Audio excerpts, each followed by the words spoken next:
અયોધ્યામાં રામ મંદિરની દાયકાઓ જૂની રાહ પૂર્ણ થતા આજે 25મી નવેમ્બરે મંગળવારે પ્રથમવાર મુખ્ય શિખર ઉપર ધ્વજારોહણ થશે।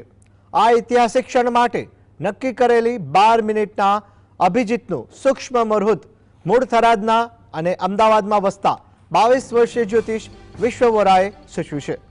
આ પ્રસંગ માટે વિશ્વ વોરાએ વિધિ, મુહૂર્ત અને શાસ્ત્રના આધારે વિગતે જણાવ્યું કે રામ મંદિરના ધ્વજારોહણ માટે 4 મહિના પહેલા 12 મિનિટનું મુહૂર્ત નક્કી કરાયું હતું।